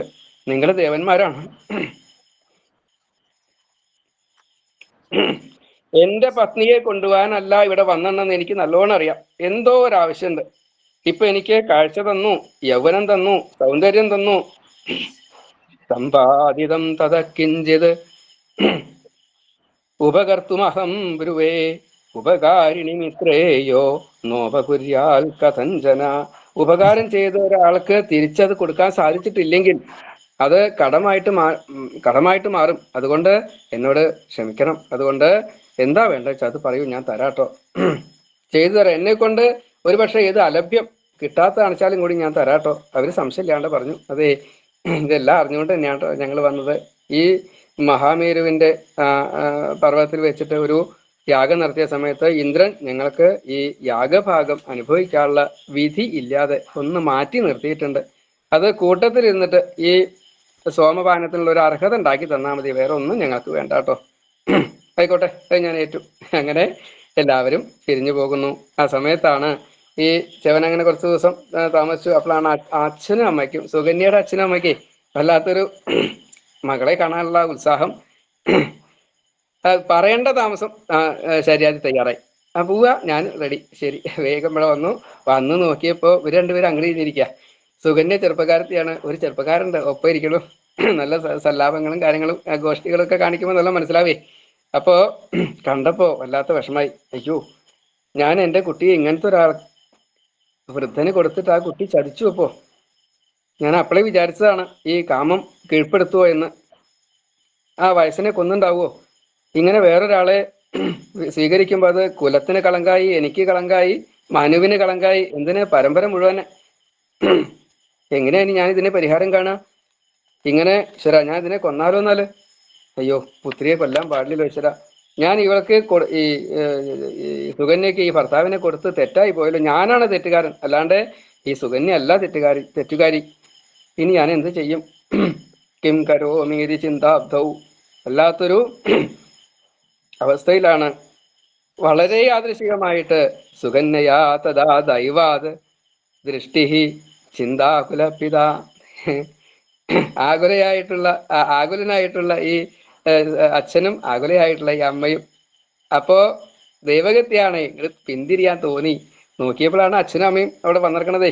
സംശയമില്ല, ഓടി വന്നു, കാല് പിടിച്ചു. നോക്കുമ്പോ അച്ഛന്റെ മുഖത്ത് വല്ലാത്ത വിഷമം കാണാനുണ്ട്. എന്തിനാ അച്ഛാ ഇങ്ങനെ വിഷമിക്കണത്? അങ്ങയുടെ മകളുടെ ഭർത്താവ് തന്നെയാണ് അവിടെ ഇരിക്കുന്നത്. അങ്ങ് ഒട്ടും പേടിക്കണ്ട, വരൂ, അച്ഛൻ വേഗം വരൂ, എന്റെ ഭർത്താവിനെ നമസ്കരിക്കൂ. ഭർത്താവിനെ നമസ്കരിക്കാൻ പറയുമ്പോ സാധാരണഗതിയിലേക്ക് ഉണ്ടാവുക, ഇവിടെ ശിവനെ നമസ്കരിക്കണ വെച്ചാൽ മനസ്സിലാവേ, ഇത് ഒരു ചെറുപ്പക്കാരൻ ആരാത് കുറച്ച് വിഷമിച്ചു അത്രേ. അപ്പൊ സംശയമില്ല, അതെ അച്ഛാ വരൂ. ഈ അശ്വിനി കുമാരന്മാര് വന്നതൊക്കെ വിസ്തരിച്ച് പറഞ്ഞു. അച്ഛൻ ഒരു കാര്യം ചെയ്യൂ, നേരിട്ട് എൻ്റെ ഭർത്താവിനോട് ചോദിക്കൂ. അപ്പൊ കുറച്ചൊരു ആശ്വാസമായി. അവിടെ ചെന്നു, നമസ്കരിച്ചു. ആ കഥകളൊക്കെ നന്നായിട്ട് തന്നെ ഈ ചവന മഹർഷി പറഞ്ഞു. രാജാവേ, അങ്ങ് വിചാരിക്കുന്ന പോലെയല്ല കേട്ടോ. ഈ സൂര്യന്റെ പുത്രന്മാര്, ദേവവൈദ്യന്മാര് എനിക്കിതാ യൗവനം തന്നിരിക്കണു. ഇത് എന്റെ കഴിവല്ല, അങ്ങയുടെ പുത്രിയുടെ പരിചര്യയുടെ പാതിവ്രത്യത്തിന്റെ മേന്മയാണ് കേട്ടോ. ഇപ്പോ ഞാനൊരു കടക്കാരനായിട്ടുണ്ട്, അങ്ങ് എന്നെ സഹായിക്കണം. ആരാ പറയണത്? ചവന മഹർഷി. ആരോടാ പറയണത്? മനുപുത്രനോട്. എന്താ വേണ്ട മഹർഷി? ഇപ്പൊ ഒരു യാഗം ചെയ്യാനുള്ള ഒരുക്കം വേണം. യാജയിഷ്യാമി രാജം സ്വാം സംഭാരാനുപകൽപ്പയാം. എനിക്ക് യാഗം ചെയ്യണം. ഈ അശ്വിനി ദേവന്മാർക്ക് യാഗഭാഗം കൊടുക്കേണ്ട സമയത്ത് ദേവന്മാർക്ക് ഒപ്പം തന്നെ അത് കൊടുക്കണം. അതിന് ഒരു യാഗം ചെയ്യാനുള്ള ഏർപ്പാട് ചെയ്യണം. അവർക്ക് സോമപാന അവകാശം കൊടുക്കണം എന്ന് പറഞ്ഞപ്പോൾ രാജാവ് വേഗം തന്നെ അവിടേക്ക് പോയി ഒരുക്കങ്ങളെല്ലാം ചെയ്യുന്നു. അവിടെ എല്ലാ ദേവന്മാരെയും യാഗമൊക്കെ വേഗം നടന്നു. അവിടെ സംഭാരങ്ങളൊക്കെ യാഗങ്ങൾ തുടങ്ങിയ സമയത്ത് ദേവന്മാരെ ആഹ്വാനം ചെയ്യുക എന്നൊരു കണക്കുണ്ട്. അതിനനുസരിച്ച് ദേവന്മാരെ വിളിച്ചു. അപ്പൊ ഇന്ദ്രൻ വന്നു, അശ്വിനി കുമാരന്മാരൊപ്പം വന്നു. നിങ്ങളെന്താ അവിടെ? അത് പറ്റില്ല, ഈ യാഗത്തിന്റെ ഇത് സ്വീകരിക്കാനുള്ള അർഹതയില്ല. അപ്പൊ ചവനം പറഞ്ഞു, അതെ ഞാൻ വിളിച്ചിട്ടാണ് ഇവര് വന്നത്, ഞാൻ ഇത് കൊടുക്കുക തന്നെ ചെയ്യും. അപ്പൊ ഇന്ദ്രൻ പറഞ്ഞു, അങ്ങനെ വെച്ചാൽ ഞാൻ വജ്രം എടുക്കും എന്ന് പറഞ്ഞു. ആ സമയത്ത് അഹല്യാചാര, വേണ്ടാത്തൊന്നും കാണിക്കണ്ട കേട്ടോ. ഞാൻ ഒരു കാര്യം തീരുമാനിച്ചാൽ അത് നടത്തുക തന്നെ ചെയ്യും. സംശയമുണ്ടോ അങ്ങക്ക് എന്ന് ചോദിച്ചപ്പോ അപ്പൊ മിണ്ടാണ്ടേ യാഗം തുടങ്ങി. വീണ്ടും സോമപാത്രം എടുക്കൂ, അശ്വിനി കുമാരന്മാരോട് പറഞ്ഞു. അപ്പൊ അവര് സംശയമില്ലാതെ കണ്ട് കൊടുത്തു. അത് സ്വീകരിക്കുക തന്നെ ചെയ്തു. ഈ സ്വീകരിക്കാൻ വേണ്ടിയിട്ടാണ് തുടങ്ങിയപ്പോഴേ വജ്രം എടുത്തിട്ട് പ്രയോഗിക്കാൻ, ഇതൊക്കെ പറഞ്ഞിട്ടും ഇയാളെ മനസ്സിലായിട്ടും അത് മനസ്സിലാവണ്ടേ. വജ്രം പ്രയോഗിക്കാൻ വേണ്ടി തുടങ്ങിയപ്പോ സ്തംഭയാമാസ വജ്രം, അദ്ദേഹത്തിനെയും ഈ ഇന്ദ്രനെയും വജ്രത്തെയും സ്തംഭിപ്പിച്ചു. മാത്രമല്ല ഒരു ആഭിചാര ഹോമം കൂടി ചെയ്തു. ജുഹാവാഗ്നൗ കൃത്യയ, ഒരു കൃത്യം ഉണ്ടാകാൻ വേണ്ടിയിട്ട് ആ കൃത്യം ഉണ്ടായി. അതെങ്ങനെ? പ്രബല പുരുഷ ക്രൂര മതോ നാമ മഹാഘോര ഭയത ഒന്നും പറയണ്ട, പർവ്വതാകാരനായിക്കൊണ്ട് അതിഭയാനകനായിക്കൊണ്ട് 100 യോജന നീളം പല്ലുകൾക്കേ ആ ജാതിയ. അത്രയും കൊടുമുടിയെ പോലെ വളർച്ച എത്രയാ, വൃത്തനേക്കാൾ വളരെ മീതെ. ഇങ്ങനെയുള്ളൊരു രൂപത്തെ ആരും ഇതിൽ കണ്ടിട്ടില്ല. നാവുകൊണ്ട് ഇങ്ങനെ ആകാശത്തെ ഈ നക്ഷത്രങ്ങളെയൊക്കെ നക്കണു അത്രേ. അതേപോലെ താടിയല് താഴെ മുകളിലെ ഈ ചുണ്ട് ഏറ്റവും മുകളിലായിട്ട് നിൽക്കണു, കണ്ടാ പേടിയാവും. ഇനി എന്ത് ചെയ്യണം? ഇന്ദ്രൻ ഒന്ന് ചെയ്യാൻ നോക്കും. സമയം ഏകദേശം ആയിക്കോട്ടെ, നിർത്തി നിർത്തി നിർത്തി ഇപ്പൊ നിർത്തും. ഇങ്ങനെ ആ കണ്ടതോട് കൂടിയിട്ട് ഈ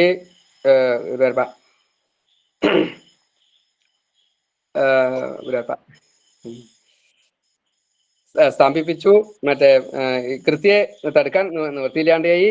ഇപ്പൊ മനസ്സുകൊണ്ട് ഈ സൂചിപ്പിച്ചു അത്രേ ബൃഹസ്പതിയോട് ഇന്ദ്രൻ, ഇനി എന്താ ചെയ്യാ? സംശയിക്കൊന്നും വേണ്ട, ശക്തിഭക്തനെയാണ് അങ്ങ് ദ്രോഹിച്ചിരിക്കുന്നത്. അതുകൊണ്ട് എന്ത് ചെയ്യണം? വേഗം തന്നെ ആ ഋഷിയെ കാല് പിടിച്ചോളൂ. ശരി, ഋഷിയെ കാല് പിടിച്ചു. മറ്റേ ചെവനൻ ആ വേഗം തന്നെ ഈ കൃത്യയെ 4 ആക്കി തീർത്തു. സ്ത്രീഷു പാനേഷു ദ്യൂതേഷു മൃഗയാസൂച്ച, അങ്ങനെ 4 തിരിച്ചു. ഈ 4 ഭാഗിച്ചത് കൂടിയിട്ട് കൃത്യം ഇല്ലാണ്ടായി. ഈ കാര്യം നന്നായിട്ട് നടന്നതോട് കൂടിയിട്ട് എല്ലാവർക്കും എന്താണോ വേണ്ടത് അത് സ്വീകരിക്കപ്പെട്ടു. അശ്വിനികുമാരന്മാർക്ക് ഈ സോമപാനം അതാണ് വേണ്ടിയിരുന്നത്. ദേവേന്ദ്രൻ പറഞ്ഞു, ഇന്നു മുതൽ ഏത് യാഗത്തിനായാലും ഒരേപോലെ തന്നെ എല്ലാവർക്കും ഒപ്പം ഇരുന്നിട്ട് ഈ യാഗഭാഗം സ്വീകരിക്കാം എന്നീ പ്രകാരം പറഞ്ഞു. അതേപോലെ ഇതിൻ്റെ ഫലം എല്ലാവർക്കും ഒരേപോലെ കിട്ടുമാറാകട്ടെ എന്നും പറഞ്ഞു. അതിനുശേഷം രേവതി ബലരാമ വിവാഹത്തെ കൂടി അവിടെ ഒന്ന് സൂചിപ്പിച്ചു. ഇവിടുന്ന് അങ്ങോട്ടുള്ള കാര്യങ്ങൾ നമുക്ക് നാളെ കൂട്ടി പറയാം. അത് നാളത്തെ പ്രഭാഷണത്തിൽ ചേർക്കാം. എൻ്റെ വാക്കുകൾ ഭഗവതിക്ക് സമർപ്പിക്കുന്നു. കായേന വാച മനസേന്ദ്രിയേർവ ബുദ്ധ്യാത്മനാവ അനുസൃത സ്വഭാവാൽ കരോമി യദ്യൽ സകലം പരസ്മൈ ജഗദംബികായേതി സമർപ്പയാമി. സർവം ജഗദംബികായേതി സമർപ്പയാമി. ശ്രീ മഹാദേവി നമ. എല്ലാവർക്കും നമസ്കാരം. ഭക്തേഭ്യോ നമ. ശ്രീ വളരെ നന്ദി ഹരിയേട്ടാ. 1 മണിക്കൂർ പോയത് അറിഞ്ഞില്ല. നല്ലൊരു പ്രഭാഷണമായിരുന്നു. ഒട്ടും വിജസമാക്കാതെ വളരെ ഒഴുക്കോടെ ഈ പ്രഭാഷണത്തിന്റെ 2ാം ഭാഗം നാളെ രാത്രി 8 മണിക്ക് ഇതേ ലിങ്കിൽ ഉണ്ടാവും. എല്ലാവരും നാളെയും പങ്കെടുക്കണം. ഇന്ന് മീറ്റിങ്ങിന് വന്നവർക്ക് എല്ലാവർക്കും വളരെ നന്ദി. അപ്പോ നാളെ കാണാം. ശുഭരാത്രി. ശുഭരാത്രി ഹരിയേട്ടാ. അപ്പൊ നാളെ എല്ലാവരും ജോയിൻ ചെയ്യാം. നമസ്കാരം. നമസ്കാരം. Left out.